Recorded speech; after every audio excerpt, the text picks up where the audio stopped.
Comic पाठशाला में आपका हार्दिक स्वागत है। आज हम लेकर आए हैं इंडियन पॉलिटी का एक बहुत ही इंपॉर्टेंट और interesting chapter, fundamental rights.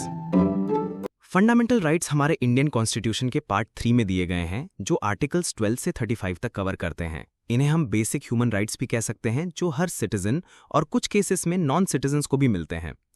Constitution बनाते वक्त हमारे फ्रेमर्स ने इन राइट्स का कॉन्सेप्ट मेनली यूएसए के कॉन्स्टिट्यूशन से लिया था, जिसे वहां बिल ऑफ राइट्स कहा जाता है। इसी वजह से पार्ट 3 को इंडिया का मैग्ना कार्टा भी कहा गया है, जो एक पावरफुल और डिटेल्ड लिस्ट प्रोवाइड करता है जस्टिसिएबल राइट्स की, मतलब ऐसे राइट्स जिनके वायलेशन पे कोर्ट में जा सकते हैं। ये फंडामेंटल राइट्स किसी भी डिस्क्रिमिनेशन के बिना सभी पर्सन्स को मिलते हैं। इनका मेन पर्पस इंडिविजुअल की इक्वालिटी, डिग्निटी, पब्लिक इंटरेस्ट और नेशनल यूनिटी को इंश्योर करना है। ये राइट्स पॉलिटिकल डेमोक्रेसी को स्ट्रेंथन करते हैं और ऑथोरिटेरियन या डेस्पोटिक रूल का अपोजिशन करते हैं। इनका मेन काम लोगों की फ्रीडम को स्टेट के अगेंस्ट प्रोटेक्ट करना है, जिससे कोई भी एग्जीक्यूटिव या लेजिस्लेचर अपनी मर्जी से रूल्स ना बना ले। इन शॉर्ट, ये राइट्स एक ऐसे सिस्टम को प्रमोट करते हैं जो government of laws and not of men हो। इन्हें फंडामेंटल इसलिए कहा गया है क्योंकि ये कॉन्स्टिट्यूशन द्वारा गारंटीड हैं और कॉन्स्टिट्यूशन हमारे देश का फंडामेंटल लॉ है। ये राइट्स हर इंडिविजुअल के ओवरऑल डेवलपमेंट, चाहे वो मटेरियल हो, इंटेलेक्चुअल, मॉरल या स्पिरिचुअल, उसके लिए एसेंशियल हैं। ओरिजिनली कॉन्स्टिट्यूशन में 7 फंडामेंटल राइट्स थे। Right to equality, articles 14 to 18, right to freedom, articles 19 to 22, right against exploitation, articles 23 to 24, right to freedom of religion, articles 25 to 28, cultural and educational rights, articles 29 to 30, right to property, article 31, right to constitutional remedies, article 32। लेकिन 44th amendment act 1978 के बाद right to property को fundamental rights list से हटा दिया गया और इसे एक लीगल राइट बना दिया गया under article 300A in part 12। अब ऑफिशियली सिर्फ 6 फंडामेंटल राइट्स बचे हैं। इन फंडामेंटल राइट्स की कुछ खास फीचर्स भी हैं जो उन्हें और भी यूनिक बनाते हैं। कुछ राइट्स सिर्फ सिटीजन्स के लिए हैं, जबकि कुछ सभी पर्सन्स, चाहे वो फॉरेनर्स हों या कंपनीज, के लिए अवेलेबल हैं। ये एब्सोल्यूट नहीं है, मतलब स्टेट कुछ रीजनेबल रेस्ट्रिक्शंस लगा सकती है इन राइट्स पर। कोर्ट्स डिसाइड करते हैं कि कोई रेस्ट्रिक्शन रीजनेबल है या नहीं, जिससे एक बैलेंस बना रहे इंडिविजुअल लिबर्टी और सोसाइटल कंट्रोल के बीच। मोस्टली ये स्टेट के आर्बिट्रेरी एक्शंस के अगेंस्ट प्रोटेक्शन देते हैं, लेकिन कुछ राइट्स प्राइवेट इंडिविजुअल्स के एक्शंस पे भी अप्लाई होते हैं। ये कुछ राइट्स नेगेटिव होते हैं, स्टेट के पावर्स को लिमिट करते हैं, और कुछ पॉजिटिव, जो पर्सन्स को कुछ प्रिविलेजेस देते हैं। सभी फंडामेंटल राइट्स जस्टिसिएबल हैं, मतलब अगर कोई राइट वायलेट होता है तो आप डायरेक्टली कोर्ट जा सकते हैं। सुप्रीम कोर्ट इन राइट्स को प्रोटेक्ट करता है और आप डायरेक्टली सुप्रीम कोर्ट भी अप्रोच कर सकते हैं अंडर आर्टिकल 32। ये परमानेंट नहीं होते, पार्लियामेंट इन्हें अमेंड कर सकती है थ्रू कॉन्स्टिट्यूशनल अमेंडमेंट, लेकिन बेसिक स्ट्रक्चर ऑफ कॉन्स्टिट्यूशन को टच किए बिना। नेशनल इमरजेंसी के टाइम इनका सस्पेंशन भी पॉसिबल है, एक्सेप्ट आर्टिकल्स 20 and 21। आर्टिकल 19 के राइट्स सिर्फ वॉर या एक्सटर्नल एग्रेशन के टाइम सस्पेंड हो सकते हैं, इंटरनल इमरजेंसी में नहीं। कुछ आर्टिकल्स जैसे आर्टिकल 31A, 31B और 31C इनके स्कोप को लिमिट करते हैं, जैसे लैंड रिफॉर्म्स को प्रोटेक्ट करने के लिए लॉज बनाए गए। आर्म फोर्सेस, पुलिस और इंटेलिजेंस एजेंसीज के मेंबर्स के लिए पार्लियामेंट इन राइट्स को रेस्ट्रिक्ट या अब्रोगेट भी कर सकती है, आर्टिकल 33। मार्शल लॉ के टाइम भी इनका एप्लीकेशन रिस्ट्रिक्ट किया जा सकता है, आर्टिकल 34। ये नेशनल इमरजेंसी से अलग होता है। मोस्टली ये राइट सेल्फ एग्जीक्यूटिव होते हैं, मतलब इन्हें एनफोर्स करने के लिए अलग से लॉ की जरूरत नहीं पड़ती, लेकिन कुछ राइट्स को एनफोर्स करने के लिए पार्लियामेंट को लॉ बनाना पड़ता है ताकि पूरे देश में यूनिफॉर्मिटी बनी रहे, article 35। Definition of state and article 13। Fundamental rights के कॉन्टेक्स्ट में स्टेट शब्द कई जगहों पे यूज हुआ है, इसीलिए कॉन्स्टिट्यूशन ने आर्टिकल 12 के अंडर इसका क्लियर डेफिनेशन दिया है, सिर्फ पार्ट 3 फंडामेंटल राइट्स के पर्पस के लिए। आर्टिकल 12 के अकॉर्डिंग स्टेट का मतलब सिर्फ सेंट्रल या स्टेट गवर्नमेंट नहीं होता, बल्कि इसका स्कोप काफी वाइड है। ये इंक्लूड करता है यूनियन गवर्नमेंट के ऑर्गन्स जैसे गवर्नमेंट ऑफ इंडिया और पार्लियामेंट, मतलब एग्जीक्यूटिव और लेजिस्लेटिव दोनों। स्टेट गवर्नमेंट्स के ऑर्गन्स जैसे उनकी लेजिस्लेचर और एग्जीक्यूटिव, ये भी स्टेट के डेफिनेशन में आते हैं। लोकल अथॉरिटीज जैसे municipalities, panchayats, district boards, improvement trusts. Other authorities चाहे स्टैट्यूटरी हो या नॉन स्टैट्यूटरी, जैसे LIC, ONGC, सेल, जो गवर्नमेंट के कंट्रोल में होती हैं। तो इसका मतलब यह है कि कॉन्स्टिट्यूशन ने स्टेट को एक ब्रॉड और इंक्लूसिव सेंस में डिफाइन किया है, ताकि जितने भी गवर्नमेंट या गवर्नमेंट कंट्रोल एजेंसीज हैं, उनके एक्शंस को अगर फंडामेंटल राइट्स के खिलाफ पाया जाए तो उनके अगेंस्ट कोर्ट में चैलेंज किया जा सके। सुप्रीम कोर्ट ने भी कई केसेस में क्लैरिफाई किया है कि अगर कोई प्राइवेट बॉडी या एजेंसी भी स्टेट के इंस्ट्रक्शंस पे काम कर रही हो या स्टेट का एक इंस्ट्रूमेंटैलिटी बनी हो, तो वो भी आर्टिकल 12 के डेफिनेशन के अंडर आएगी। मतलब सिर्फ गवर्नमेंट ऑर्गेनाइजेशंस ही नहीं, बल्कि कुछ प्राइवेट बॉडीज भी अगर स्टेट के जैसे काम कर रही हैं तो उनके ऊपर भी फंडामेंटल राइट्स का एप्लीकेशन होगा। अब आते हैं आर्टिकल 13 पे, जो एक और इंपॉर्टेंट प्रोटेक्शन देता है। आर्टिकल 13 ये डिक्लेयर करता है कि कोई भी लॉ जो फंडामेंटल राइट्स के अगेंस्ट या उनके डेरोगेशन में हो, वो वॉइड या नल एंड वॉइड होगा, मतलब उसकी कोई लीगल वैल्यू नहीं रहेगी। इस आर्टिकल के through doctrine of judicial review को एक्सप्लिसिटली प्रोवाइड किया गया है। जुडिशियल रिव्यू का मतलब है कि सुप्रीम कोर्ट अंडर आर्टिकल 32 और हाई कोर्ट्स अंडर आर्टिकल 226 किसी भी लॉ को अनकॉन्स्टिट्यूशनल डिक्लेयर कर सकती हैं अगर वो किसी फंडामेंटल राइट को वायलेट करता हो। यहाँ पे लॉ शब्द भी बहुत वाइड सेंस में यूज हुआ है। आर्टिकल 13 के अकॉर्डिंग लॉ का मतलब सिर्फ पार्लियामेंट या स्टेट लेजिस्लेचर द्वारा बनाए गए परमानेंट लॉज ही नहीं है, बल्कि इसमें ये सब इंक्लूड हैं। परमानेंट लॉज बनाए गए बाय पार्लियामेंट और स्टेट लेजिस्लेचर, टेम्पररी लॉज जैसे ऑर्डिनेंसेस जो प्रेसिडेंट या गवर्नर इशू करते हैं, डेलीगेटेड लेजिस्लेशन जैसे रूल्स, बायलॉज, रेगुलेशंस, नोटिफिकेशंस जो एग्जीक्यूटिव अथॉरिटीज बनाते हैं, और कस्टम और यूसेज जिसका लीगल फोर्स हो, मतलब अगर कोई रिवाज या प्रैक्टिस है जो लॉ जैसा काम कर रहा हो तो वो भी इसमें आता है। तो अगर इनमें से कोई भी चीज किसी फंडामेंटल राइट के खिलाफ है तो कोर्ट्स उसे वॉइड डिक्लेयर कर सकती हैं। मतलब फंडामेंटल राइट्स सिर्फ एक पेपर पे लिखी बात नहीं, बल्कि इनके अगेंस्ट अगर कोई भी ऑफिशियल एक्ट या लॉ होता है तो उसका जुडिशियल रिव्यू पॉसिबल है। लेकिन एक इंपॉर्टेंट बात यह भी है कि आर्टिकल 13 कहते हैं कि कॉन्स्टिट्यूशनल अमेंडमेंट एक लॉ नहीं है, इसलिए उसे नॉर्मली आर्टिकल 13 के अंदर चैलेंज नहीं किया जा सकता। लेकिन केशवानंदा भारती केस 1973 में सुप्रीम कोर्ट ने रूल दिया था कि अगर कोई कॉन्स्टिट्यूशनल अमेंडमेंट किसी ऐसे फंडामेंटल राइट को वायलेट करता है जो कॉन्स्टिट्यूशन के बेसिक स्ट्रक्चर का पार्ट है, तो वो अमेंडमेंट भी वॉइड हो सकता है। राइट टू इक्वालिटी यानी समानता का अधिकार भारत के कॉन्स्टिट्यूशन का एक बेसिक और पावरफुल फीचर है जो हर इंसान को लॉ के सामने बराबरी का दर्जा देता है। आर्टिकल 14 कहता है कि स्टेट किसी भी व्यक्ति को भारत के अंदर कानून के सामने बराबरी यानी इक्वालिटी बिफोर लॉ और कानून के समान रूप से लागू होने यानी इक्वल प्रोटेक्शन ऑफ लॉस के अधिकार से वंचित नहीं करेगा। ये राइट सिर्फ इंडियन सिटीजन्स तक सीमित नहीं है, बल्कि फॉरेनर्स और लीगल पर्सन्स जैसे कंपनीज, कॉर्पोरेशंस, सोसाइटीज सभी पे लागू होता है। इक्वालिटी बिफोर लॉ का कॉन्सेप्ट ब्रिटेन से लिया गया है और इसका मतलब है कि किसी भी व्यक्ति को स्पेशल प्रिविलेजेस नहीं मिलने चाहिए। सभी लोग एक ही कानून के अंडर आते हैं, चाहे वो अमीर हो या गरीब, ऑफिसर हो या आम आदमी। दूसरी तरफ equal protection of loss concept America से इंस्पायर्ड है, जिसका मतलब है कि अगर दो लोग सिमिलर सिचुएशन में हैं तो उन पे सेम कानून और सेम ट्रीटमेंट लागू होना चाहिए। पहला कॉन्सेप्ट नेगेटिव है, ये प्रिविलेज डिनाई करता है, और दूसरा पॉजिटिव है, ये इक्वल ट्रीटमेंट का प्रॉमिस देता है। दोनों मिलकर लीगल स्टेटस, अपॉर्चुनिटी और न्याय में समानता का विचार लेकर आते हैं। लेकिन इसका मतलब ये नहीं कि आर्टिकल 14 हर तरह के क्लासिफिकेशन को मना करता है। सुप्रीम कोर्ट ने क्लियर किया है कि क्लास लेजिस्लेशन तो मना है, लेकिन रीजनेबल क्लासिफिकेशन अलाउड है। बस उसमें लॉजिक और क्लियर डिस्टिंक्शन होना चाहिए। जैसे कि गवर्नमेंट एससीज, एसटीज या बैकवर्ड क्लासेस के लिए अलग पॉलिसीज बना सकती है, लेकिन ये आर्बिट्रेरी नहीं होनी चाहिए। इक्वालिटी बिफोर लॉ का एक पार्ट है रूल ऑफ लॉ, जो ब्रिटिश ज्यूरिस्ट एवी डाइसी ने दिया था। उसके अकॉर्डिंग रूल ऑफ लॉ के 3 एलिमेंट्स होते हैं। 1. आर्बिट्रेरी पावर का एब्सेंस, यानी बिना कानून तोड़े किसी को पनिश नहीं किया जा सकता। 2. लॉ के सामने सब बराबर हैं। 3. इंडिविजुअल राइट्स का सुप्रीमेसी, लेकिन इंडियन कॉन्स्टिट्यूशन में सिर्फ पहले 2 एलिमेंट्स अप्लाई होते हैं, तीसरा नहीं, क्योंकि यहां इंडिविजुअल राइट्स कॉन्स्टिट्यूशन से निकलते हैं, not the other way around. Supreme court ने यह भी कहा है कि आर्टिकल 14 में जो रूल ऑफ लॉ का प्रिंसिपल है वो कॉन्स्टिट्यूशन का बेसिक स्ट्रक्चर है और इसे किसी अमेंडमेंट से भी डिस्ट्रॉय नहीं किया जा सकता। लेकिन आर्टिकल 14 एब्सोल्यूट नहीं है, कुछ एक्सेप्शंस भी हैं। जैसे प्रेसिडेंट और गवर्नर कुछ लीगल इम्यूनिटीज एंजॉय करते हैं आर्टिकल 361 के अंडर। उनकी ऑफिशियल ड्यूटीज के लिए उन्हें कोर्ट में जवाब नहीं देना पड़ता, उनके खिलाफ क्रिमिनल प्रोसीडिंग्स उनके टेन्यूर के दौरान स्टार्ट नहीं हो सकती और ना ही उन्हें अरेस्ट किया जा सकता है। आर्टिकल 361 ए के अंडर पार्लियामेंट या स्टेट लेजिस्लेचर के प्रोसीडिंग्स का सच्चा रिपोर्ट अगर न्यूज़पेपर, टीवी या रेडियो में पब्लिश होता है तो उस पर भी केस नहीं हो सकता। एमपीज और एमएलएस को भी उनकी स्पीचेस या वोट्स के लिए कोर्ट में नहीं घसीटा जा सकता, आर्टिकल्स 105 और 194 के अंडर। एक और इंपॉर्टेंट एक्सेप्शन आर्टिकल 31C है, जो डायरेक्टिव प्रिंसिपल्स के कुछ क्लॉजेस को इंप्लीमेंट करने वाले लॉस को आर्टिकल 14 के चैलेंज से प्रोटेक्ट करता है। यानी अगर आर्टिकल 31C लगेगा तो आर्टिकल 14 हटा दिया जाएगा। इसके अलावा फॉरेन रूलर्स, डिप्लोमैट्स, यूएनओ जैसे ऑर्गेनाइजेशंस भी लीगल इम्यूनिटी एंजॉय करते हैं। अब आते हैं आर्टिकल 15 पर, जो डिस्क्रिमिनेशन को प्रोहिबिट करता है।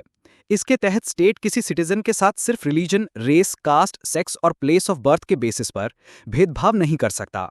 यहाँ दो इंपॉर्टेंट वर्ड्स हैं, डिस्क्रिमिनेशन और ओनली। डिस्क्रिमिनेशन का मतलब होता है किसी को अनफेवरेबली ट्रीट करना, और ओनली का मतलब यह है कि अगर भेदभाव का बेस सिर्फ इन ग्राउंड्स पर है तभी आर्टिकल 15 वायलेट होता है। बाकी ग्राउंड्स पर अगर रेशनल बेसिस हो तो अलाउ किया जा सकता है। आर्टिकल 15 का सेकंड क्लॉज प्राइवेट इंडिविजुअल्स के एक्शंस को भी कवर करता है, जैसे कोई रेस्टोरेंट, शॉप या पब्लिक प्लेस अगर किसी जाति या जेंडर के लोगों को एंट्री से रोके तो वो भी अनकॉन्स्टिट्यूशनल होगा। इस रूल के कुछ एक्सेप्शंस भी हैं। विमेन और चिल्ड्रन के लिए स्टेट स्पेशल प्रोविजंस बना सकती है, जैसे विमेन के लिए सीट रिजर्वेशन या free education for kids. Socially और एजुकेशनली बैकवर्ड क्लासेस और एससीज एसटीज के अपलिफ्टमेंट के लिए स्टेट कुछ स्पेशल फैसिलिटीज दे सकती है, जैसे fee waivers, seat reservations. 93rd amendment act 2005 के थ्रू स्टेट को यह राइट मिला कि वो प्राइवेट एजुकेशनल इंस्टीट्यूशंस में भी ओबीसीज के लिए रिजर्वेशन दे सके, एक्सेप्ट माइनॉरिटी इंस्टीट्यूशंस। 2006 में पास हुआ सेंट्रल एजुकेशनल इंस्टीट्यूशंस रिजर्वेशन इन एडमिशन एक्ट ने ओबीसीज के लिए 27% कोटा प्रोवाइड किया, जिसे सुप्रीम कोर्ट ने अपहेल्ड किया, लेकिन क्रीमी लेयर को एक्सक्लूड करने का ऑर्डर दिया। क्रीमी लेयर का मतलब है ओबीसीज का वो सेक्शन जो इकोनॉमिकली और सोशली एडवांस्ड है, जैसे high ranking officers, wealthy businessman, professionals या 8 लाख रुपए से ऊपर एनुअल इनकम वाले लोग। इन लोगों को ओबीसी कोटा का बेनिफिट नहीं मिलता। अब बात करते हैं इकोनॉमिकली वीकर सेक्शंस की, यानी ईडब्ल्यूएस की। 103 अमेंडमेंट एक्ट 2019 के जरिए स्टेट को यह पावर दी गई कि वो ईडब्ल्यूएस के लिए 10% रिजर्वेशन प्रोवाइड करे, including private institutions, excluding minority institutes.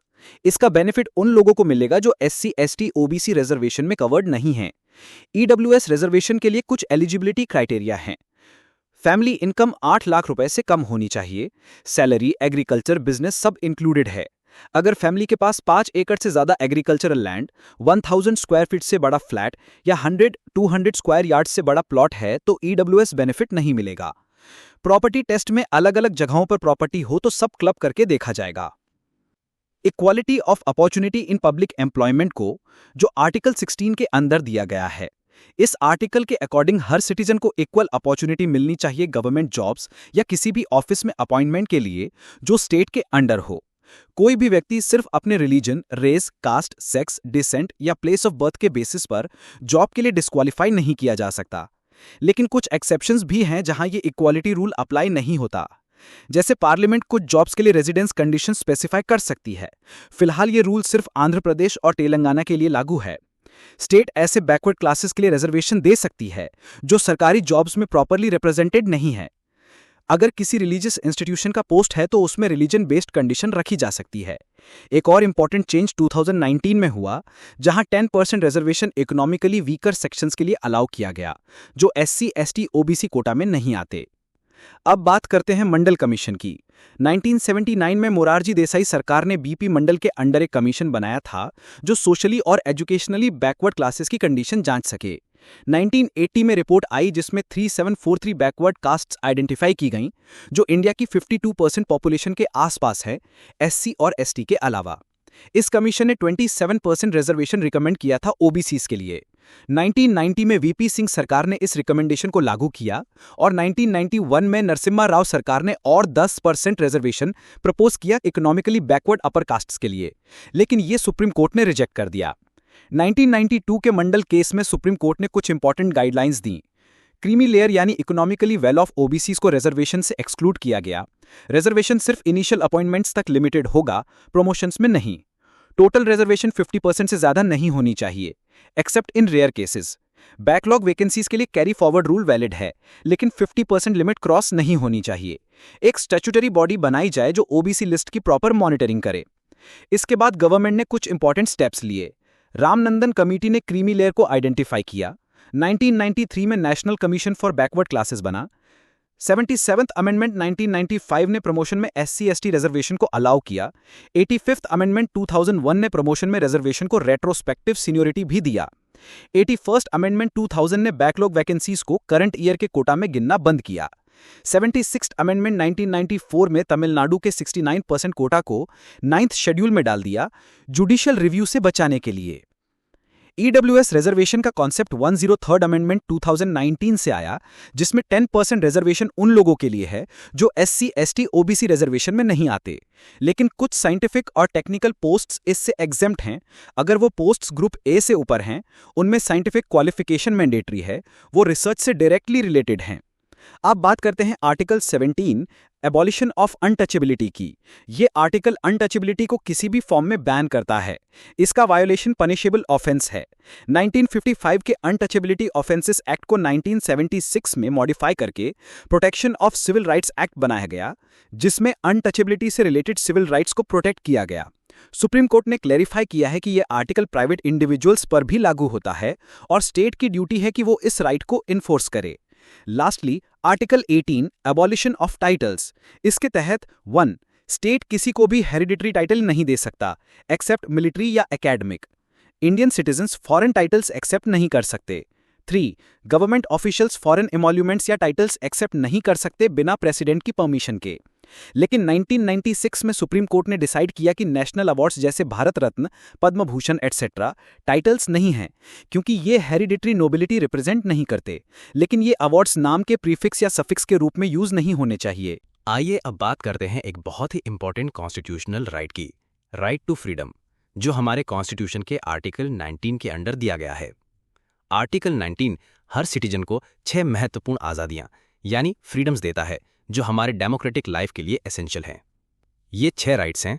1. Freedom of speech and expression, यानी किसी भी मैटर पर अपनी बात कहने, लिखने, छापने या किसी भी फॉर्म में एक्सप्रेस करने का अधिकार। 2.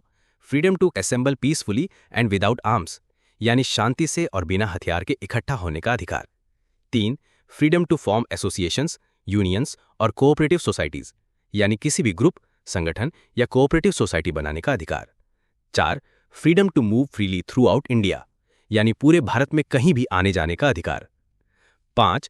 Freedom to reside and settle in any part of India, यानी देश के किसी भी हिस्सा में टेम्परेरी या परमानेंट रूप से रहने का अधिकार। और 6. Freedom to practise any profession और carry on any occupation, trade और बिजनेस, यानी अपना प्रोफेशन चूज करने, जॉब करने, बिजनेस या किसी भी तरह की ट्रेड करने का अधिकार। पहले आर्टिकल 19 में एक और राइट था, प्रॉपर्टी एक्वायर करना, होल्ड करना और डिस्पोज करना, लेकिन इसे 1978 के 44th अमेंडमेंट के थ्रू हटा दिया गया। एक इंपॉर्टेंट पॉइंट यह है कि ये 6 फ्रीडम्स सिर्फ सिटीजन्स को मिलती हैं, फॉरेनर्स या कंपनीज को नहीं। और इन फ्रीडम्स को सिर्फ स्टेट के एक्शंस के खिलाफ प्रोटेक्ट किया गया है, प्राइवेट इंडिविजुअल्स के अगेंस्ट नहीं। Freedom of speech and expression का मतलब है अपने विचार को किसी भी तरीके से एक्सप्रेस करना, बोलकर, लिखकर, छापकर, फोटो या आर्ट के जरिए।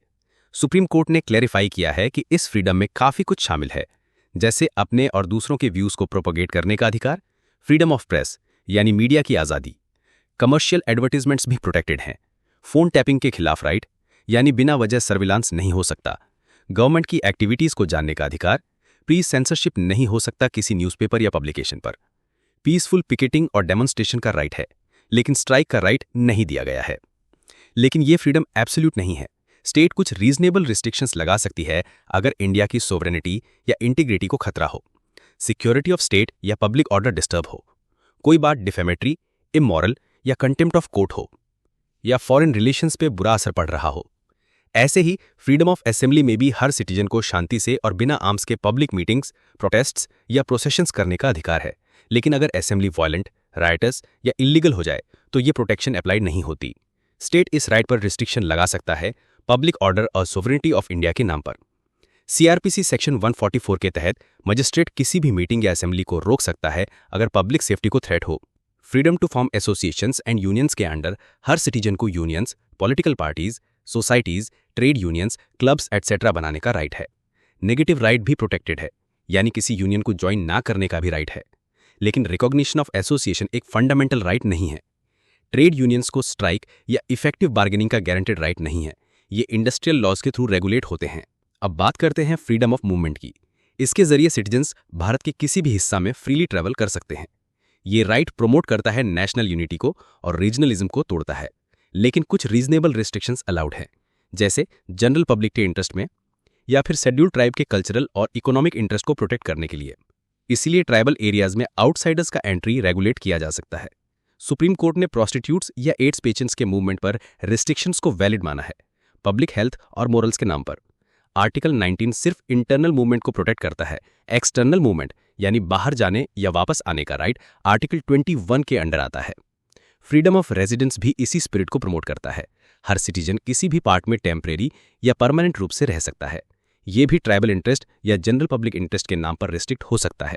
सुप्रीम कोर्ट ने क्लैरिफाई किया है कि कुछ लोगों जैसे हैबिचुअल क्रिमिनल्स, प्रोस्टिट्यूट्स को कुछ स्पेसिफिक एरियाज में रहने से रोका जा सकता है। और आखिर में बात करते हैं freedom of profession, trade, occupation, business की। हर सिटीजन को यह राइट दिया गया है कि वो अपने मनपसंद का प्रोफेशन चूज करे और अपना धंधा या काम शुरू करे। लेकिन इसमें भी कुछ रीजनेबल चेक्स हैं, जैसे स्टेट नेसेसरी प्रोफेशनल या टेक्निकल क्वालिफिकेशन प्रिस्क्राइब कर सकता है। स्टेट खुद भी कोई बिजनेस या सर्विस मोनोपोली के रूप में चला सकता है, सिटीजन्स को एक्सक्लूड करके या उनके साथ कंपीट करके। अगर कोई प्रोफेशन इमोरल जैसे ट्रैफिकिंग या डेंजरस जैसे एक्सप्लोसिव्स या इलीगल ड्रग्स हो तो उसे कंप्लीटली बैन या लाइसेंस सिस्टम के जरिए रेगुलेट किया जा सकता है। चलिए अब बात करते हैं कुछ इंपॉर्टेंट फंडामेंटल राइट्स की जो कॉन्स्टिट्यूशन ने हर सिटीजन को दिए हैं, स्पेसिफिकली आर्टिकल 20, 21 और 22 के अंडर। सबसे पहले आता है आर्टिकल 20, जो कि किसी भी एक्यूज्ड पर्सन को आर्बिट्रेरी या एक्सेसिव पनिशमेंट से प्रोटेक्ट करता है, चाहे वो सिटीजन हो, फॉरेनर हो या फिर कोई लीगल एंटिटी जैसे कंपनी हो। यह आर्टिकल 3 मेजर प्रोटेक्शंस देता है। पहला है एक्स पोस्ट फैक्टो लॉ के अगेंस्ट प्रोटेक्शन। इसका मतलब ये है कि अगर किसी काम के वक्त वो काम लीगल था तो बाद में बनाए गए लॉ के बेसिस पर उस बंदे को पनिश नहीं किया जा सकता, और अगर पनिशमेंट का अमाउंट या सिवियरिटी बढ़ा दी गई हो बाद में तो वो भी रिट्रोएक्टिवली अप्लाइड नहीं की जा सकती। लेकिन ध्यान रहे, ये रिस्ट्रिक्शन सिर्फ क्रिमिनल लॉस पर अप्लाई होती है, सिविल या टैक्स लॉस पर नहीं। दूसरा प्रोटेक्शन है डबल जियोपार्डी के अगेंस्ट, यानी किसी पर्सन को एक ही ऑफेंस के लिए 2 बार पनिश नहीं किया जा सकता। लेकिन ये सिर्फ जुडिशियल कोर्ट के प्रोसीडिंग्स में अप्लाई होता है, नॉट इन एडमिनिस्ट्रेटिव या डिपार्टमेंटल एक्शंस। तीसरा प्रोटेक्शन है सेल्फ इंक्रिमिनेशन के खिलाफ, यानी किसी एक्यूज पर्सन को अपने खिलाफ विटनेस बनने के लिए फोर्स नहीं किया जा सकता। ये ओरल और डॉक्यूमेंट्री एविडेंस दोनों पर अप्लाई होता है, लेकिन कुछ एक्सेप्शंस भी हैं, जैसे थंब इंप्रेशन, ब्लड सैंपल या फिजिकल अपीयरेंस का कंपल्शन। इन पर यह लॉ अप्लाई नहीं होता। अब बात करते हैं आर्टिकल 21 की, जो काफी ब्रॉड और इंपैक्टफुल है। यह कहता है कि no person shall be deprived of his life और personal liberty except according to procedure established by law. पहले तो इसका इंटरप्रिटेशन काफी नैरो था, जैसे गोपालन केस 1950 में सुप्रीम कोर्ट ने बोला था कि बस एग्जीक्यूटिव एक्शन से ही प्रोटेक्शन मिलेगा, लेजिस्लेटिव एक्शन से नहीं। लेकिन बाद में मेनका गांधी केस 1978 ने इसको ब्रॉडन कर दिया। कोर्ट ने कहा कि जो भी प्रोसीजर लॉ में लिखा गया है वो फेयर, जस्ट और रीजनेबल होना चाहिए। इसका मतलब ये है कि अब लेजिस्लेटिव और एग्जीक्यूटिव दोनों एक्शंस के अगेंस्ट आर्टिकल 21 अप्लाई होता है। इस आर्टिकल का स्कोप इतना ब्रॉड है कि राइट टू लाइफ का मतलब सिर्फ एग्जिस्टेंस नहीं बल्कि डिग्निफाइड लाइफ है, जिसमें education, livelihood, clean environment, privacy, health care और इवन स्लीप तक इंक्लूडेड है। ये आर्टिकल पर्सनल लिबर्टी को भी प्रोटेक्ट करता है, जिसका मतलब है किसी की बॉडी, मूवमेंट, चॉइस, सब कुछ। इसी आर्टिकल 21 के एक्सटेंशन में आर्टिकल 21A भी ऐड किया गया 2002 के 86th कॉन्स्टिट्यूशनल अमेंडमेंट के थ्रू। ये कहता है कि 6 से 14 साल के बच्चों को फ्री और कंपलसरी एजुकेशन देना स्टेट की रिस्पॉन्सिबिलिटी है। इससे पहले एजुकेशन एक डायरेक्टिव प्रिंसिपल था आर्टिकल 45 में, लेकिन अब वो एक एनफोर्सेबल फंडामेंटल राइट बन चुका है।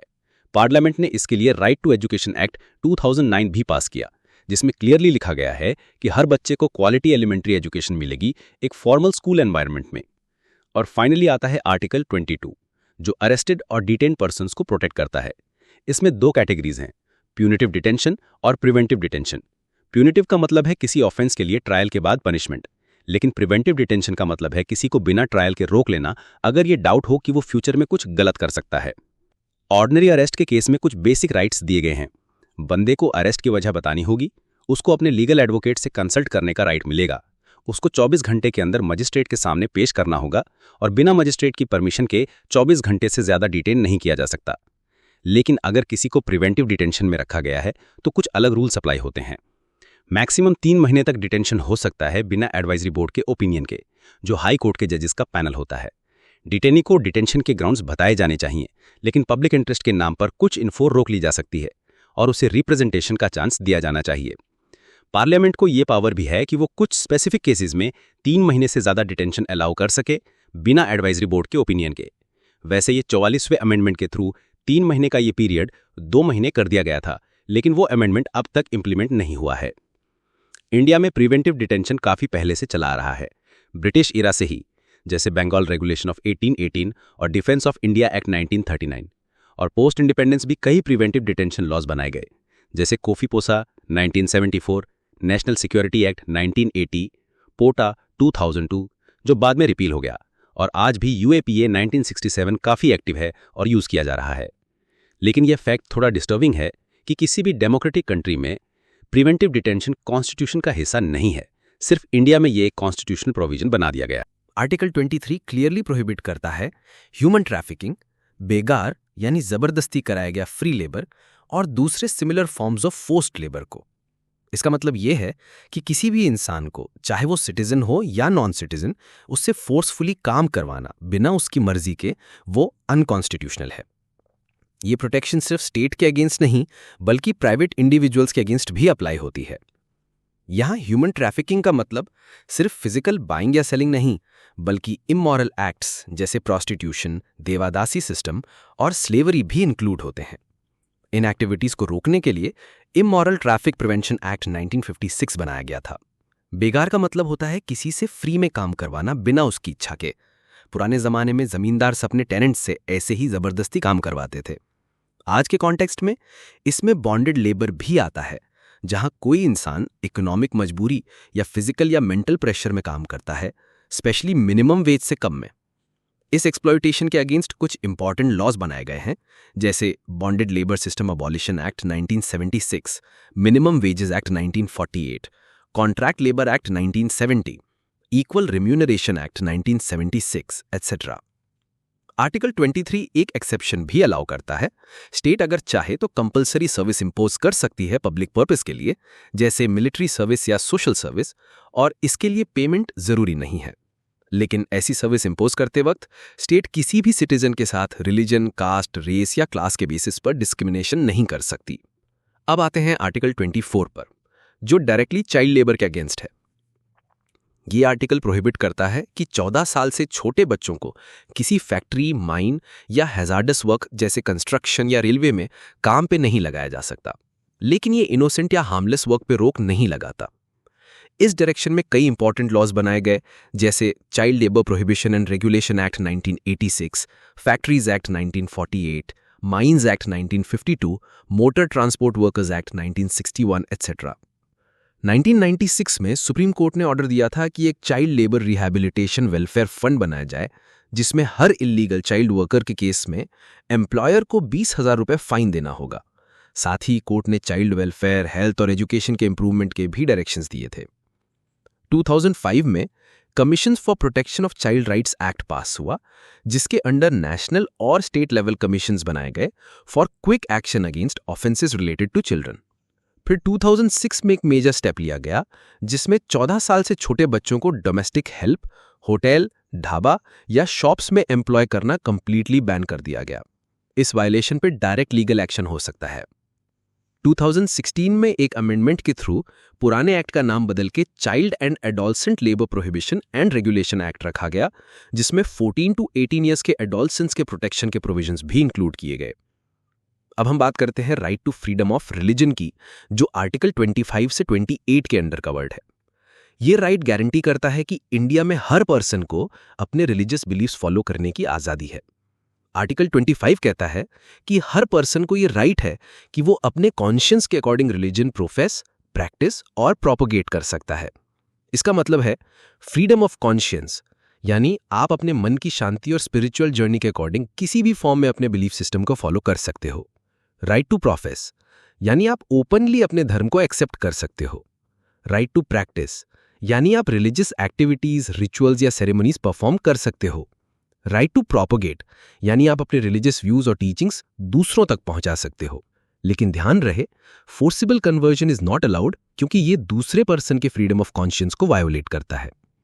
ये राइट सिर्फ सिटीजन्स को नहीं, नॉन सिटीजन्स को भी मिलते हैं। लेकिन ये एब्सोल्यूट नहीं है। पब्लिक ऑर्डर, मॉरलिटी और हेल्थ जैसे सब्जेक्ट्स के बेसिस पर इन पर रिस्ट्रिक्शंस लगाई जा सकती हैं। आर्टिकल 25 में स्टेट को ये अथॉरिटी भी दी गई है कि वो रिलीजियस प्रैक्टिसेस से जुड़ी हुई सेक्युलर एक्टिविटीज को रेगुलेट कर सकती है और सोशल रिफॉर्म के लिए काम कर सकती है, जैसे टेम्पल्स को सभी हिंदू कास्ट्स के लिए ओपन करना या सोशल इविल्स को खत्म करना। आर्टिकल 25 के एक्सप्लेनेशंस में यह भी क्लैरिफाई किया गया है कि किरपान का कैरी करना सिखिज्म धर्म का पार्ट माना जाता है और हिंदू टर्म में सिख, जैन और बुद्धिस्ट्स भी इंक्लूड किए जाते हैं। अब चलते हैं आर्टिकल 26 की तरफ, जो रिलीजियस डिनोमिनेशंस को कलेक्टिव रिलीजियस फ्रीडम देता है।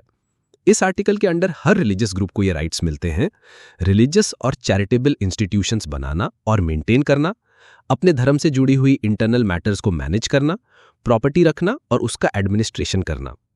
यानी आर्टिकल 25 इंडिविजुअल राइट्स देता है, जबकि आर्टिकल 26 रिलीजियस ग्रुप्स को कलेक्टिव रिलीजियस फ्रीडम देता है। ये भी पब्लिक ऑर्डर, मोरालिटी और हेल्थ के सब्जेक्ट होता है। सुप्रीम कोर्ट ने बताया है कि कोई भी ग्रुप अगर एक कॉमन रिलीजियस बिलीफ फॉलो करता है, ऑर्गेनाइज स्ट्रक्चर रखता है और डिस्टिंक्ट आइडेंटिटी मेंटेन करता है, तो वो एक रिलीजियस डिनोमिनेशन माना जाएगा, जैसे रामकृष्ण मिशन या आनंद मार्ग। पर औरोबिंदु सोसाइटी को रिलीजियस डिनोमिनेशन नहीं माना गया था। अब बात करते हैं आर्टिकल 27 की, जो एंश्योर करता है कि किसी भी व्यक्ति से टैक्स फोर्सफुली नहीं लिया जा सकता किसी एक रिलीजन या रिलीजियस एक्टिविटी के प्रमोशन के लिए। यानी पब्लिक टैक्स का पैसा किसी एक रिलीजन को सपोर्ट करने के लिए यूज नहीं हो सकता। लेकिन यहां एक एक्सेप्शन है, टैक्स का यूज मना है, लेकिन फी चार्ज करना अलाउड है अगर वो सेक्युलर एडमिनिस्ट्रेशन के लिए हो, जैसे पिलग्रिमेज साइट्स पे सेफ्टी फैसिलिटीज या रिलीजियस एंडाउमेंट रेगुलेशन। और आखिर में आर्टिकल 28, जो रिलेट करता है रिलीजियस इंस्ट्रक्शन और एजुकेशन से। आर्टिकल 28 क्लियरली कहता है कि जो स्कूल्स पूरी तरह से स्टेट फंड से चल रहे हैं, वहां रिलीजियस इंस्ट्रक्शन अलाउड नहीं है। लेकिन अगर स्कूल स्टेट एडमिनिस्टर्ड हो पर किसी ट्रस्ट के अंडर बना हो और उसका ऑब्जेक्टिव रिलीजियस एजुकेशन हो, तो वहां रिलीजियस इंस्ट्रक्शन अलाउड है। और अगर स्कूल सिर्फ रिकॉग्नाइज्ड या स्टेट से एड लेता हो, तो रिलीजियस इंस्ट्रक्शन तभी दिया जा सकता है जब स्टूडेंट या माइनर के केस में गार्जियन का कंसेंट हो। कल्चर और एजुकेशनल राइट्स का उद्देश्य है भारत के डाइवर्स कल्चर, लैंग्वेज और आइडेंटिटी को सुरक्षित रखना, खासकर उन लोगों के लिए जो माइनॉरिटी कम्युनिटी से बिलोंग करते हैं। इसमें दो इंपॉर्टेंट कॉन्स्टिट्यूशनल प्रोविजंस आते हैं, आर्टिकल 29 और आर्टिकल 30। आर्टिकल 29 ये कहता है कि भारत के किसी भी हिस्से में रहने वाले सिटीजन्स का कोई ऐसा ग्रुप जिनकी अपनी एक डिस्टिंक्ट लैंग्वेज, स्क्रिप्ट या कल्चर हो, उन्हें अपने कल्चर को कंजर्व करने का पूरा अधिकार है। साथ ही कोई भी सिटीजन को सिर्फ उसके रिलीजन, रेस, कास्ट या लैंग्वेज के बेसिस पर किसी स्टेट फंडेड या स्टेट मेंटेन्ड एजुकेशनल इंस्टीट्यूशन में एडमिशन से डिनाई नहीं किया जा सकता। यहाँ पे एक इम्पॉर्टेंट बात यह है कि पहला क्लॉज एक ग्रुप के राइट्स की बात करता है, जबकि दूसरा क्लॉज इंडिविजुअल सिटीजन के राइट्स को प्रोटेक्ट करता है, चाहे वो किसी भी समुदाय का हो। सुप्रीम कोर्ट ने यह क्लैरिफाई किया है कि आर्टिकल 29 सिर्फ माइनॉरिटीज तक सीमित नहीं है, बल्कि सेक्शन ऑफ सिटीजन्स शब्द का यूज ये दिखाता है कि ये मेजॉरिटी कम्युनिटीज पर भी लागू हो सकता है। और लैंग्वेज को कंजर्व करना सिर्फ पढ़ाई लिखाई तक सीमित नहीं है, बल्कि लोग अपनी भाषा के प्रोटेक्शन के लिए एजिटेशन भी कर सकते हैं। इसीलिए अगर कोई पॉलिटिकल लीडर इलेक्शन में ये प्रॉमिस करे कि वो किसी कम्युनिटी की भाषा को बचाएगा, तो उसे करप्ट प्रैक्टिस नहीं माना जाएगा under representation of people act 1951। Article 30 specifically minorities के राइट्स का प्रोटेक्ट करता है, चाहे वो रिलीजियस माइनॉरिटी हो या लिंग्विस्टिक। इसमें कुछ इंपॉर्टेंट प्रोविजंस हैं। सभी माइनॉरिटीज को अपने पसंद के एजुकेशनल इंस्टीट्यूशंस एस्टैब्लिश और एडमिनिस्टर करने का अधिकार है। अगर उनके इंस्टीट्यूशन की प्रॉपर्टी को गवर्नमेंट कंपल्सरीली अक्वायर करती है, तो उसका कॉम्पनसेशन उनके अधिकार को हर्ट नहीं करेगा। ये क्लॉज 44th अमेंडमेंट एक्ट 1978 के थ्रू ऐड किया गया था, जब फंडामेंटल राइट के रूप में प्रॉपर्टी का अधिकार आर्टिकल 31 हटा दिया गया था। अगर स्टेट किसी माइनॉरिटी रन एजुकेशनल इंस्टीट्यूशन को एड देता है, तो उसमें डिस्क्रिमिनेशन नहीं कर सकता। लेकिन आर्टिकल 30 का प्रोटेक्शन सिर्फ माइनॉरिटीज तक ही सीमित है, अनलाइक आर्टिकल 29 जो किसी भी सेक्शन ऑफ सिटीजन्स को कवर करता है।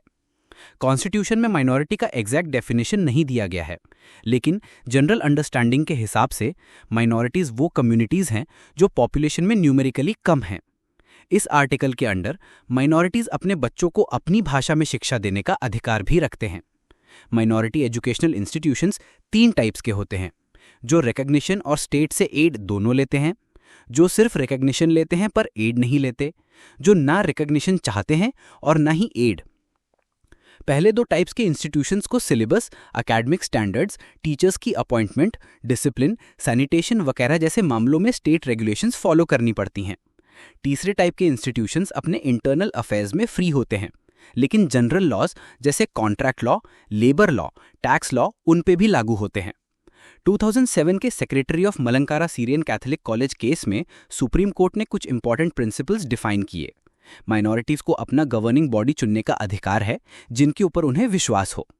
वो अपने टीचर्स और स्टाफ अपॉइंट कर सकते हैं और अगर कोई ड्यूटी में फेल होता है तो उस पर एक्शन ले सकते हैं। अपने एलिजिबल स्टूडेंट्स को एडमिट करने और फीस डिसाइड करने का राइट भी उनके पास होता है।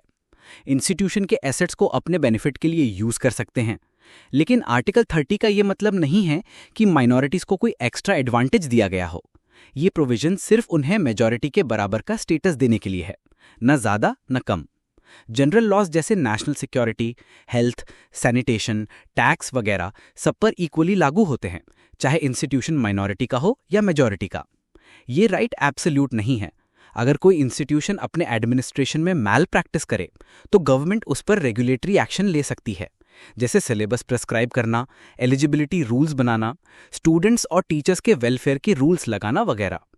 ये सब मेजर्स माइनॉरिटी राइट्स को इन्फ्रिंज नहीं करते, बल्कि उनके इंस्टीट्यूशंस की एकेडमिक एक्सीलेंस बनाए रखने के लिए ज़रूरी होते हैं। और हाँ, अगर कोई माइनॉरिटी इंस्टीट्यूशन एड नहीं लेता तो वो अपने टीचर्स को अपने क्राइटेरिया से अपॉइंट कर सकता है, बस स्टेट के मिनिमम एलिजिबिलिटी नॉर्म्स मीट होने चाहिए। स्टेट से एड लेना इंस्टीट्यूशन का कैरेक्टर नहीं बदलता, लेकिन स्टेट को ये एंश्योर करना पड़ता है कि जो पैसा दिया गया है वो सही जगह पर यूज हो रहा है, बिना आर्टिकल 30 के राइट्स को हर्ट किए हुए। राइट टू कॉन्स्टिट्यूशनल रेमेडीज यानी आर्टिकल 32 एक ऐसा फंडामेंटल राइट है जो बाकी सभी फंडामेंटल राइट्स को प्रोटेक्ट करने का काम करता है। अगर सिर्फ राइट्स डिक्लेयर कर दिए जाएं बिना किसी एनफोर्समेंट मैकेनिज्म के तो वो सिर्फ कागजी रह जाते। इसीलिए आर्टिकल 32 काफी इंपॉर्टेंट है। ये हर सिटीजन को ये हक देता है कि अगर उसके फंडामेंटल राइट्स वायलेट होते हैं तो वो सीधे सुप्रीम कोर्ट जाकर उन्हें एनफोर्स करवा सकता है। डॉक्टर बी आर अम्बेडकर ने इस आर्टिकल को कॉन्स्टिट्यूशन का सोल और हार्ट कहा था, और सुप्रीम कोर्ट ने भी ये मान लिया है कि आर्टिकल 32 कॉन्स्टिट्यूशन के बेसिक स्ट्रक्चर का पार्ट है, मतलब इसे हटाया नहीं जा सकता, चाहे कॉन्स्टिट्यूशन में कोई अमेंडमेंट ही क्यों ना हो। इस आर्टिकल में 4 मेन प्रोविजंस दिए गए हैं। 1. सुप्रीम कोर्ट को सीधे अप्रोच करने का हक दिया गया है किसी भी फंडामेंटल राइट के एनफोर्समेंट के लिए।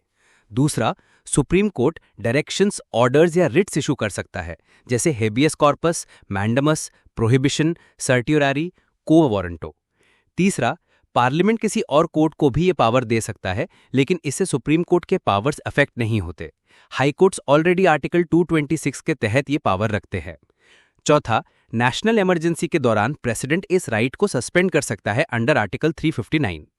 सुप्रीम कोर्ट का रोल यहां एक डिफेंडर और गारंटर के रूप में समझा जाता है। आर्टिकल 32 के तहत एक सिटीजन बिना किसी अपील के सीधे सुप्रीम कोर्ट जा सकता है, इसीलिए इसकी जुरिस्डिक्शन ओरिजिनल कहलाती है। इसका पर्पस एक गारंटेड, फास्ट, अफोर्डेबल और इफेक्टिव रेमेडी देना है फंडामेंटल राइट्स के प्रोटेक्शन के लिए। लेकिन याद रखें, आर्टिकल 32 सिर्फ फंडामेंटल राइट्स के एनफोर्समेंट के लिए यूज होता है, किसी और लीगल राइट के लिए नहीं। अगर किसी एग्जीक्यूटिव ऑर्डर या लॉ ने डायरेक्टली किसी फंडामेंटल राइट को इन्फ्रिंज नहीं किया तो आर्टिकल 32 का यूज नहीं किया जा सकता। आप सुप्रीम कोर्ट या हाई कोर्ट दोनों में जा सकते हैं अगर आपके फंडामेंटल राइट्स वायलेट हुए हैं। सुप्रीम कोर्ट के पास आर्टिकल 32 है और हाई कोर्ट्स के पास आर्टिकल 226। दोनों के पावर्स कॉन्करेंट है, लेकिन सुप्रीम कोर्ट का रेमेडी फंडामेंटल राइट है, जबकि हाई कोर्ट का रेमेडी डिस्क्रिशनरी। हाई कोर्ट्स और सुप्रीम कोर्ट के पास कुछ स्पेसिफिक रिट्स इशू करने की पावर है जो फंडामेंटल राइट्स या किसी लीगल राइट के प्रोटेक्शन के लिए होते हैं।